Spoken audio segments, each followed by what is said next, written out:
This is how you can start your first profitable e-commerce dropshipping store and see instant results. This is episode 2 of a full 10 episode course. If you want to see episode 1, go ahead and find it around this video. It will be in a playlist if you're watching this on YouTube. Now, you can always skip through to later videos, but in this video, we're going to talk about exactly what to sell, how to find winning products, understanding product validation. Now, I'm not going to give you specific products to sell in this video. My goal from this video is to make sure that you can go away and find and understand what makes a product sell, why we're picking the products that we're picking, and how to avoid just common, silly newbie mistakes. So to give you an idea of the results that I get in businesses, so I work a lot of the time with e-commerce stores. I have a software company that helps e-commerce businesses make more money and save money through automating customer support and increasing conversion rates through AI e-commerce. This is a store that I worked with, where they were doing about $1,000 to $5,000 per day. I came in and started working with them, increasing the revenue in that store and scaled it to over $100,000 per day. That store makes on average $200,000 to $300,000 per month. And a big part of that was because I was able to help them scale their business by teaching the strategies that I'm going to teach in this course. So if you like the idea of that, if you like the idea of AI e-commerce, AI product recommendations, automated customer support, the link to book a call with me and see a demo for our product is around here somewhere. It's not very expensive, but I'd love to show you what it can do. So this is an idea of the course. In the previous video, we went through just sort of what is e-commerce, what is dropshipping, what is the business model that we're using. Today, obviously, we're doing product research.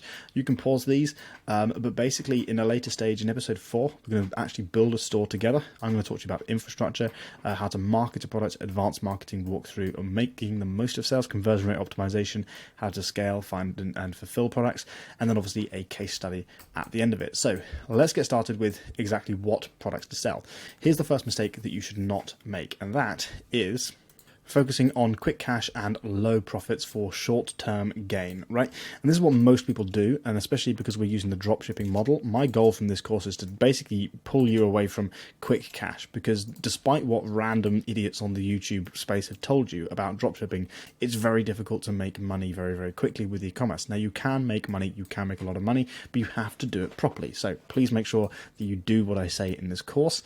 And the problem comes where you've been sold this idea that you're going to make money very, very quickly because you've seen people post results like this. Not going to name any names, but I have taken the screenshot from somebody's YouTube video. You may recognize it. Now, not to say that the people who do these things aren't making money, because $37,000 in a 30-day period is a lot of money, but you haven't been sold the full picture, because this obviously isn't profit, okay? Now, for example, if this customer, if this person is selling a product for $50, then out of that $50, you have to pay for marketing costs, you have to pay for shipping costs, product costs, just infrastructure costs for the business. You've got employees in your business, and obviously some people want refunds, you'll need returns, you need to ship those orders back. A whole host of other things can go wrong. And that is exactly why, if you have this mindset, you will have a business that scales rapidly like this and then just dumps and crashes into nothing. And my goal is to make sure this doesn't happen to you. We want to build a long-term business, because if you want to quit your job, you can't say here, right, I'm making $37,000 a month, because you're not. Because in April, this person's made $0 from this e-commerce business, right? So $37,000 in 1 month looks good, but this is because they are using crappy product research methods. They are selling products off AliExpress, which isn't, I have a problem with that, right?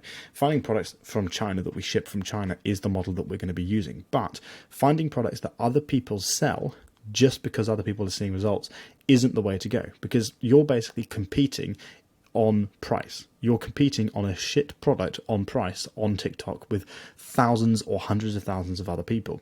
And there's only a limited number of customers in that pool. So basically, we need to change our mindset. So I've created this diagram to try and explain to you a little bit of what's going on here, right? So you think because you've gone onto TikTok and you found a product like this, for example, which is doing insanely well with 600,000 views, or this one with 2.3 million views, you think that if you get this same product and then you create the same video, you're going to get 2.3 million views and you're going to make sales.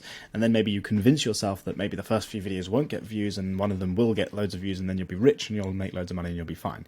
That can work, but obviously a lot of that we're living up to chance, we're living up to risk. So we want to make sure we're guaranteeing ourselves as much success as possible. And the way we do this, right, is by building a moat. Now, I'll explain that in a second. But this is the principle of what's happening. The first person who finds the product posts a video on TikTok. And on TikTok, these are all the people who view the video. These are the fish. And the fisherman is the guy who owns the e-commerce store. He comes on and he just cleans up. He's in here and he's getting all of these fish. All of these fish he's picking up, ding, ding, ding, ding, ding, and he can just move around wherever. Ignore this boat here, right? Came with the image, but he's moving around wherever he wants. He can pick up all of the fish, which means, and his movement is defined by how many views he gets, right? The more views he gets, the more he can move. Or you can think about it as the bigger his boat gets. And for example, right, this guy starts off with on TikTok, and he gets a video with 10,000 views, which means he gets maybe a couple of fish he catches, and then what he does, he says, right, I'm going to go home, I'm going to sell those fish. In other words, he's got the money in his bank account, he's shipped the orders, he's made profit. I'm going to go and buy a bigger boat. And now he's got a bigger boat, he can start to collect more fish. And now he's got more fish, he's got a better fishing rod, he can buy a bigger boat, and his bigger boat can move further. And then what happens is at a certain point his boat becomes too big for the sea and too big for the fish, and there's not enough fish for him. Now before that happens, typically you get people who do dropshipping, so people like you or me or my clients who will see that image, they'll see that video, and they'll be like, cool, I like that, I'm going to go ahead and buy a boat. I'm going to start fishing. So I'm going to start fishing over here. So they post a video on TikTok and they pick up a couple of fish over here. And then you get another guy coming along and you say, right, he's going to start fishing. And maybe he's got a smaller boat. Maybe this guy's got a bigger boat because he's got more money to invest in starting the business. And before you know it, right, you've got hundreds or thousands of people with fishing boats fishing around for the same customer. And now what happens is you've got 3 or 4 fishing boats per fish all competing to get that one fish. And this is like heyday for the customer, because the customer can go wherever they want. As a fish, I'm going to buy from him or him or him or him. Really doesn't make any difference to the customer, assuming that the store and the businesses for each of these people is good. But the problem that comes here is you end up competing on price, because the only way for you to acquire that fish is either be better at fishing, which is being better at marketing, which is what I'm going to teach you, or it's for you to lower your price and make your fishing, your bait, more attractive, right? So the fish is going to come to you, right? Instead of giving it a worm, you give it, a full 5-course meal. It's going to come to you because it's better, right? And this guy over here is using a net with a hole in, so he's not going to go to this. The fish is never going to be caught, right? So this is a crazy analogy, but it does kind of explain the point. And the problem that you've got is you're competing with this customer, you're all using exactly the same boat, you're all using exactly the same engine to get to that customer, right? Because you're all using the exact same videos. Maybe you're repurposing the videos because you're lazy, and you think, right, because you've gone on here onto TikTok and you've searched for this one product, there's only 20 different videos. You think there's not many people creating content, but TikTok isn't going to show you every video posted for one product. It's just not how it works, right? Hundreds of millions of hours of content are posted per day, and if you think when you search for this one product, it's going to show you all of the videos that are being posted and how they're all performing, that's just not going to happen. So you don't have any way of really telling how competitive the market is. So all you're doing by doing this is you're just leap of faith hoping that you are one of the first boats to join this lake. But if you're not, you've guaranteed yourself failure. And at the very least, if you don't have any cost in there, because with dropshipping, you've just wasted a whole load of time by building the boat and then trying to move around and catch the fish when everybody else has already caught them, right?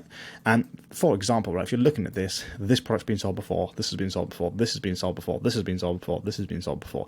There's nothing new or unique about any of these products. So what we need to do is build a moat. And when I say build a moat, what I mean, so you got to ignore the very poor diagrams here, but essentially what I mean by build a moat is the castle here is your store. This is how you sell your product. This is where you're controlling things from, right? Imagine it like your website and the product that you're selling. But by creating a moat, what you've done is you found a product. The moat is essentially a difficult barrier for people to pass, because and I've used the castle and moat strategy because people kind of know what moats are, right? Because there are ways of stopping people from buying or competing with you. The idea of the moat here is to stop competition, which are these other fishermen from coming in and taking your fish, right? And that moat is a barrier, it's a defense strategy. And you can build a moat for your business by literally just deciding exactly what products you're going to sell, and also in some ways, some semi-controlling the market, right? And the way you control the market is because you have created desire for a product, but it's not easy for these other fishermen to create that product. This is the product you're selling, it's the castle, it's the e-commerce, this is the business that you run, right? It's not easy for people to break through and sell the same product. And the reason, the way that you can do this is you can, for example, let me just think of one. So Udi, the Udi, I don't know if you know of it, right? Let me just get out their website. These guys, they sell oversized wearable blankets and accessories, right? You've seen these products before. Maybe you've bought products. Maybe you've bought them from other people.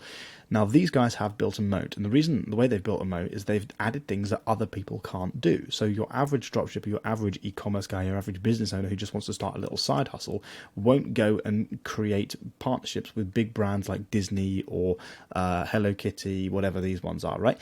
They're not going to go ahead and create you can't just sell a Barbie hoodie because you're going to end up in jail, right? Unless you've got the licenses to sell this product, you're basically leveraging this brand to sell this product. So these guys have gone ahead and they've built this product because they know this is going to make them more sales. They know it's going to drive a lot of interest for their brand. They know thousands of people are going to want to buy this product because they like Barbie and it's like a cozy hoodie. But they also know that they're not going to get competition. They also know that Joe from down the road isn't going to be able to get the same deal with Barbie because they don't have the money to invest in it, or they don't have the same strategy or whatever. Now, I'm not saying that you need to build your moat by going and talking to Disney or Barbie, but the point is you need to find a way of creating a product and a brand that is going to have a defense strategy to stop people from fishing in your lake. And also by doing that, right, you upgrade your ship, right? You now have a fishing trawler that can go ahead and pick up all of these fish without having random people coming in and stealing the fish. Now, it's inevitable that you will get competition coming in and fishing in your waters, right? And, you know, you need to build defense strategies for that, because what will happen is every now and again, you'll get somebody who enters your pond and starts to steal your customers. And typically what these people do is they duplicate your model. They create the same castle, which is they basically copy your website, they copy your product, they copy your images, they copy your marketing, your branding. They basically just do Control-C, Control-V, which is obviously not allowed to be done. But you then obviously have just defense strategies, and those are cannons, right? I'm kind of getting into this a little bit. Those are cannons which basically blast these people out of the water, because you basically take down their stores because they're not allowed to copy your stuff, and also, you know, report them to whoever they're stealing the stuff from.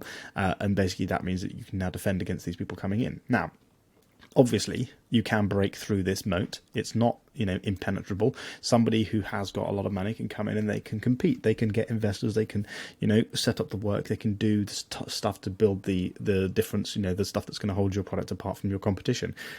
It's not impossible to do, but the point is it's going to hold out the majority of the competition, because you know that for somebody to be able to compete with you, they don't just need to go onto TikTok and just copy the same accounts, copy the same video, copy the same product and just post it. That is very minimal effort for somebody to compete. You're basically making the effort for competition greater by doing this, okay?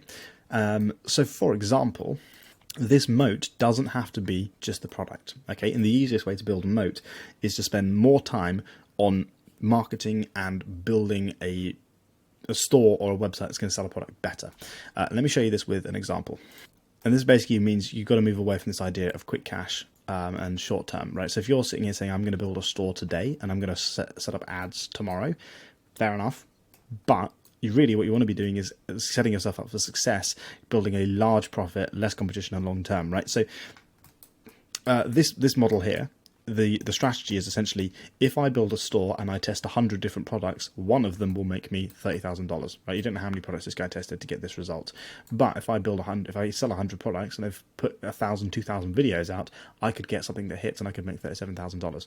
But that sounds to me like an awful lot more effort than if I spend a lot more time finding a product and guaranteeing my success. Maybe I need to test 2 or 3 products and I post 100 videos and I make $50,000 or $100,000, and not to mention I get less competition and I make more profit. Just kind of makes more sense to me. So that's what we're going to do. So this is how we're going to use personalized AI shopping, which is obviously my software. The link, if you want to chat with me about that, is around the video somewhere. We're going to use personalized AI shopping to basically understand why people aren't buying our products and also help increase conversion rates. But I want to talk to you about moats, because this here is what I call, or what is known as, an advertorial, which is essentially a sales letter. What you do is you identify your target market and you sell products that have problems or solve problems, rather than selling a desire product, which is, for example, the Barbie hoodie. Kind of, right? This is something that some people would want to buy because they like it, they like the look of it. It kind of solves a problem if you're like hot in summer and you want that, or you're cold in winter and you want something cozy. That's the problem that it's solving, but it has a desire to it as well. Whereas if we're selling exclusively a problem solving product like acne scar cream or scar remover, there is an end result of somebody using our product. So let's compare this product here to this one here, right? Or this one here, right? These are this is kind of a problem product, to be fair. This one's not really. It's kind of like a gimmick. It's a gadget. Gadgets can do okay, but at some point people just sort of realize that it's just a load of shit that they don't need to buy. And these products aren't really you can't really sell an emotional sell.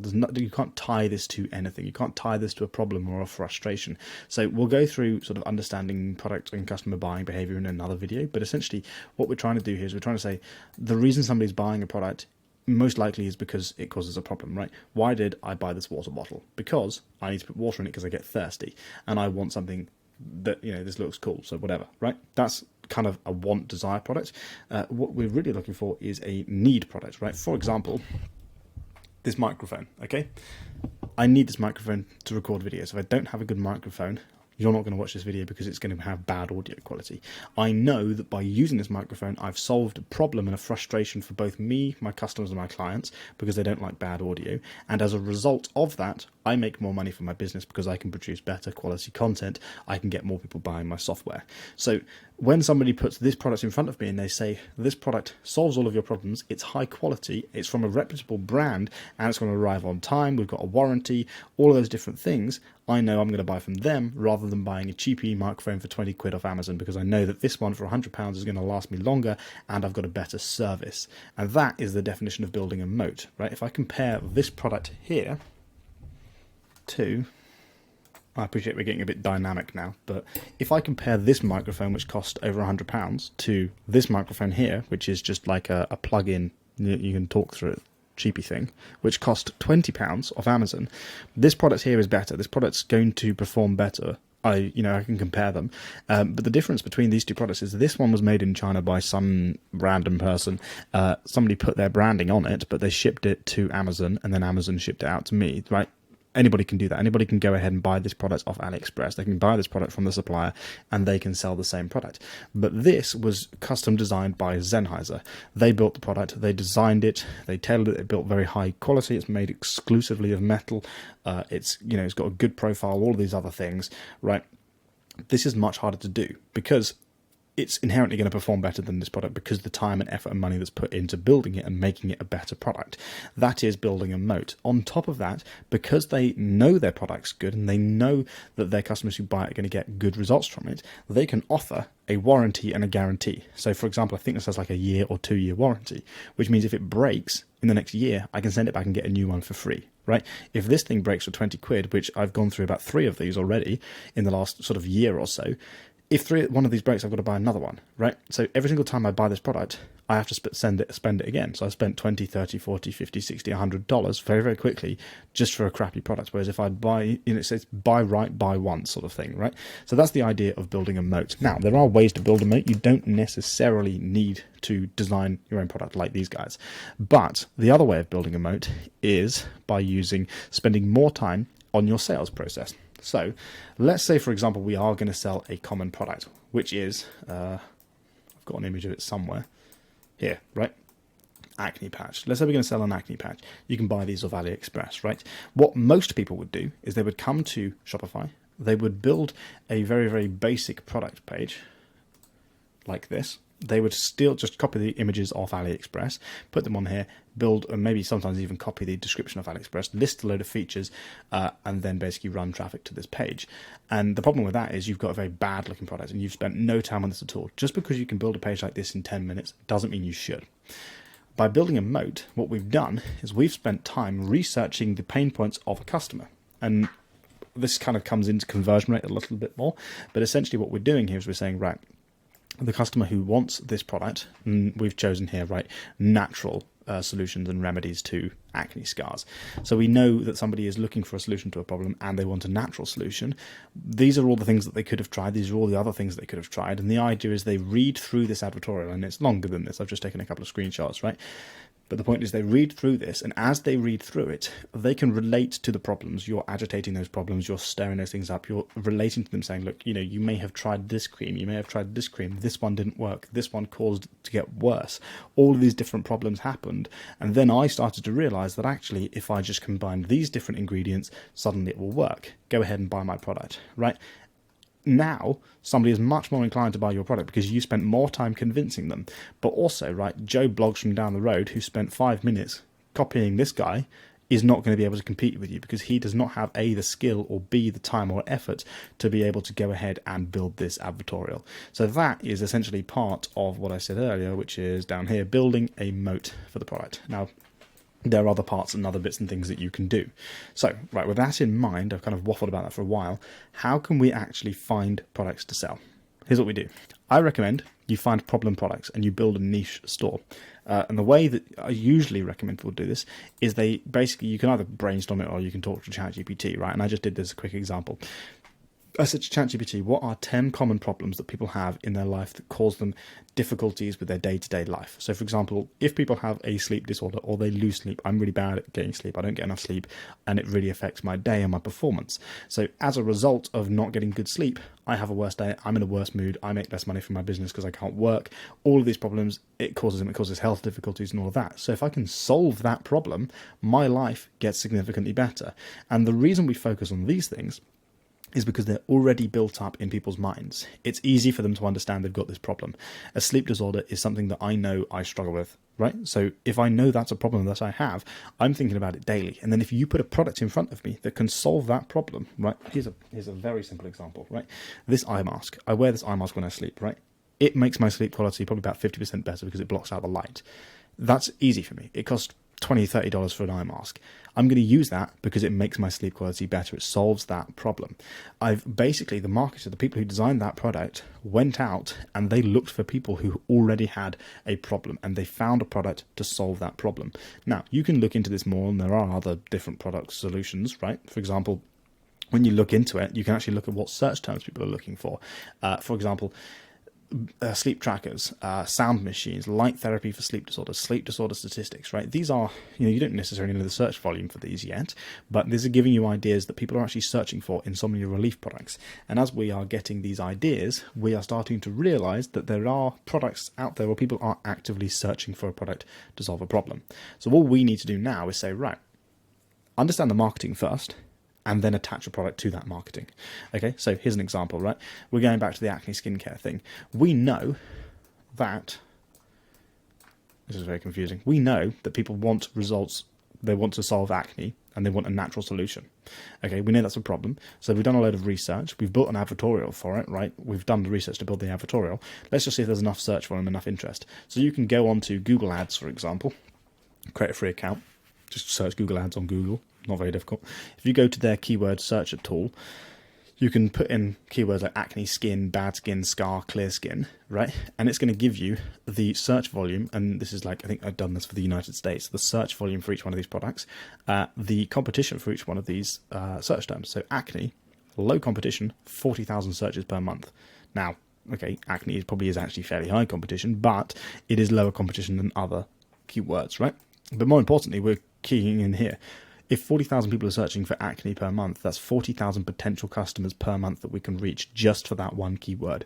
Skin, like as in skincare, problems with skin, is 90,000. Now, you're obviously going to want to reduce this and make this a little bit more specific. So clear skin or bad skin, these are problems that people have, or scar is less searches because less people have that problem, but they're still searching for it. And obviously we can see low competition. So we're kind of verifying that people have this problem. The other thing that you can do is go onto TikTok, right? We can look at something like this. For example, I hate my skin. 1.7 million views. I don't know what this video is about, right? You can look at the comments. People with clear skin will never understand. If you go through this, honestly, never for real. But it's different when almost everyone knows you have clear skin. People with clear skin don't understand. I've tried everything. There is a clear frustration here that people want solution to this problem, right? They hate that their skin, they have acne, right? They're tired of it, right? Just finished crying because of my acne. It's draining. It hurts so bad. My skin will never be clear. These are, and I'm not saying, these customers, these are people who specifically want a solution to a problem. And there's a lot. This is a 2 million view video. So we are validating a product now, right? If, however, let's look back at whatever that product was we looked at earlier, right? Some of these shit products here. This is a pain solving problem, right? This is a period pain relief thing, right? This is like a good one. Doesn't necessarily mean it's going to work. I tried it didn't work for me, but it could work for you. This problem here, this isn't a problem. This is a little mini speaker. If you went into TikTok and you searched for, I don't even know what you would search for. You'd search for like I don't know, speaker. Like, you see, it's difficult to find out, right? This is some random person talking about a speaker. People are going, oh, that's cool, where do I get it? And she's selling the features of it, most likely. Size doesn't matter, whatever, blah, blah, blah, blah. Cheers, mate, that's not what my ex said. Literally just the JBL startup. Is it waterproof, right? So people are just asking about features. Doesn't need to be plugged into work. Whatever. I don't want it if it's blowing up, whatever, I don't understand that. How long does the battery last? People are just asking about features. But the majority of these comments are just random people talking about comments, just randomly talking about, obviously, this statement here. So this isn't really showing off it's not solving a problem, it's just a speaker. It's yet again another speaker. Yeah, it's got a cord on it. Yeah, it's Bluetooth. And yes, you can connect to it from your phone and it's portable, right? Those are just features. That's not necessarily going to be a reason for somebody to buy the product. How often are you walking to work or are you going to school or college and you're thinking, you know what, I wish I had a speaker hanging off the side of my bag? Maybe you've thought about it once in the last 5 months, but you haven't thought about it every single day. It's not a problem in your life. If you don't have a speaker, you'll put your earphones in. It's not the end of the world. Most people will think this is bloody annoying for people around them, so they're not going to use it. It's embarrassing, right? Yes, you may want a speaker, but there's also billions of other speakers out there.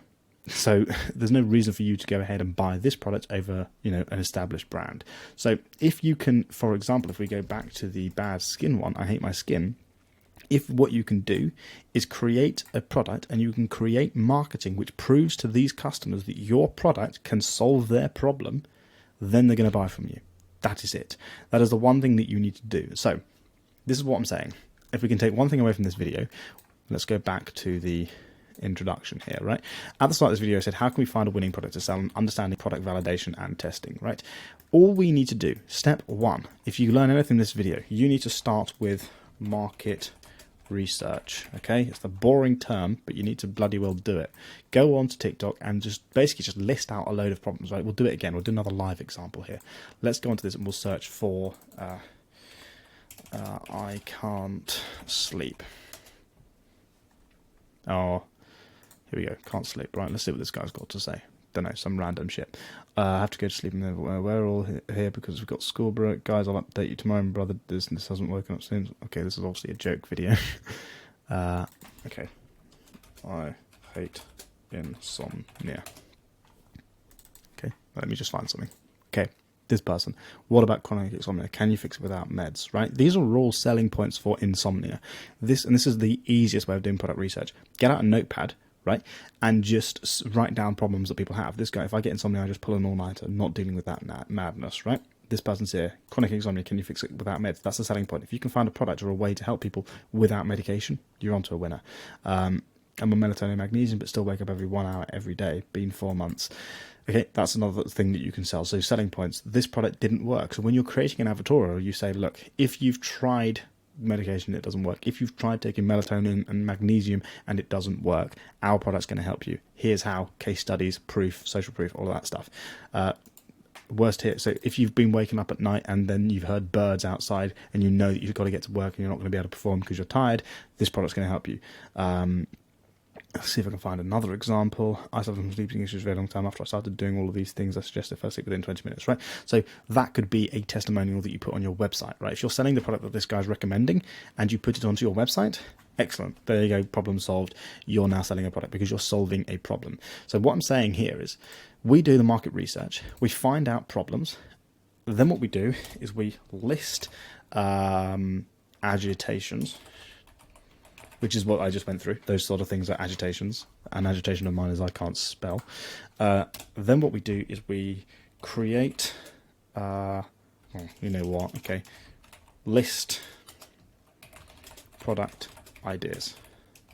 And these product ideas could literally be something that already exists. Let's use sleep insomnia as an example.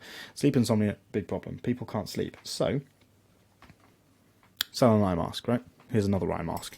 So why would somebody pay for this eye mask? Right, let me just put this on my head, right? Why would somebody pay for this eye mask instead of this eye mask? Well, first of all, maybe this is bigger. Maybe it's more comfortable. It's cushioning. Have a look at problems with existing products, right? So if you've lifted a product idea, which is an eye mask, then what you want to do is you want to say, right, problems that people have with it is when they put it on, it crushes their eyes, it closes their nose so they can't breathe, it makes their head sweaty, it's uncomfortable with the strap around the back, the buckles on it are problems or are annoying, it's can't wash it, whatever, I don't know, right? You want to list out all the problems that a product solves, and then obviously we've now got a problem that people have. We have all the agitations that's stopping them that they want to solve. Then what we do is we list the product idea, and then what we do is we then list competitor problems, right? Reasons why people hate existing products that they've already got, because don't forget, right, we can't just sell the same product, because if we sell the same product, people are going to be like, I've already got one of those, doesn't work, right? And then what we're going to do is we're going to say we're going to fix all those in our product. And you can do this literally through marketing, right? Doesn't matter. Okay, so to start off with, you don't even need to bother custom designing a product. Just go out there, if you can find a product, right, that can solve that problem, excellent. But if not, just tell people in your marketing that it solves it. If people buy it, go ahead and then develop that product. Let me show you an example. Right, so 2-minute search, and I found this product. I'm not saying to sell this because I think this is totally ridiculous, but you get the point, right? People struggle with eye masks, right, because they're hot on their face. They're uncomfortable. If you're uncomfortable when you're sleeping, even if it's darker, right, you're not going to sleep any better because you'll keep waking up because it's too hot and it's uncomfortable. You're making your face sweat. So this guy was like, you know what? Let's put a freeze pack, an ice pack, a cold compress thing on your face. Problem solved. Problem with that, people are going to think this is stupid because you've got the problem of now you've got a solid block of ice on your head. What if it's now too cold? So there are problems that can come from these bits of marketing, but you just need to find a solution, right? If this doesn't work, here's another idea, right? This product here, really interesting one. This is an ice gel, a gel ice headache migraine relief hat. You may have seen these products for sale. And essentially what we could do for this product is we could say, right, instead of marketing it for migraine relief, which is what everybody else is doing, we could say, look, guess what? This covers your face. Isn't that cool, right? It's going to be dark underneath here. But this product is specifically designed, it's gel, it's specifically designed to stay cool for migraine relief for your head. So if it can stay cool, you can, basically the way it works, right, is you put it in the freezer or the fridge, right? It gets cold and you put it on your head and it stays cold for probably about 4, 5 hours, 3 hours, something like that. So the point is, right, if you can create a product that you put on and it can stay cold for 3 hours, you're going to get to sleep quicker because it's cool on your face, right? Now, this is meant for something else, but it can cover your face. You can market this as an eye mask for a different niche. So you've got to be smart and think about how you can take something that exists and you can then attach problem-solving benefits to it in a different niche, and then you are creating a moat, because how many people went ahead and looked at this product and thought, you know what, this could help people who can't sleep because it covers their eyes and it also stays cold, and it's probably more comfortable because it's form-fitting, it's compressing, it's just comfortable and it's nice, right? It's got 782 reviews, 4.8 stars, thousands of people like this product. This product went insane for migraine relief. So now what you're saying is, I tell you what, rather than just saying a small feature of it is you can use it as an eye mask, market it exclusively as an eye mask to help you sleep for insomnia. So that is how you do product research, right? That is just the best way to do it. I don't know how else to label this point. Hopefully it's made a bit more sense to you. Start off with listing out problems. Then you want to go ahead and look for different agitations that people have. And like I say, doing that on TikTok is the easiest way. You want to try and list out 10, 20, 30 of them. If you don't get that many, move on to another problem. For example, the sleep insomnia thing, back problems, those sorts of things. Acne is better than sleep problems, right? You saw that when I showed you the TikToks. On TikTok, right, you get less people commenting about the problem that they're having and being like, yeah, this is really annoying, I'm in exactly the same position, than you do people commenting on the acne one, which means acne is better than sleep insomnia. It doesn't mean one of them is going to work over the other one, right? But the point is you want to give yourself the best chances. Then what you're going to do is list all the problems. Then you're going to have a look at what the problems the competitors have. If you're trying to sell a solution that already exists, how can you set yourself apart from the competition, right? Because if the solution already exists and people aren't using it and it's not working, just by you selling that doesn't mean you're going to see success, right? You need to find a way of setting yourself apart, and you basically create a better product to them. Start out with marketing it better. The way we market it, and we'll go through this in a later video, is we create an advertorial. And at the very least, if you're going to create, you don't even need to create a page that looks like this. You can write this text and you can put it in your product description here. But at the very least, the information has to be there for people to be able to get access to. Cool. So that is episode 2, lesson 2. I did go on for a while on that one, I will admit. But hopefully, it helps answer some questions that you've got. In the next episode, I'm going to go through sort of serious talk stuff, expectations, how much money you need to get set up, how not to lose money, just general running a business stuff, and how to just not be a complete noob when you're starting. The stuff that I've learned over the last 10 years. If you want to get AI in e-commerce, you want my help in doing this with your e-commerce store, the link for demo call for my software is down below. Basically, what I'll do is I'll show you how it works, and then I'll show you how we can plug it into your business and increase conversion rates, start to make you more money through our software. Typically, it works best if you've already got a store that you're using. But yeah, I'll see you guys in lesson 3.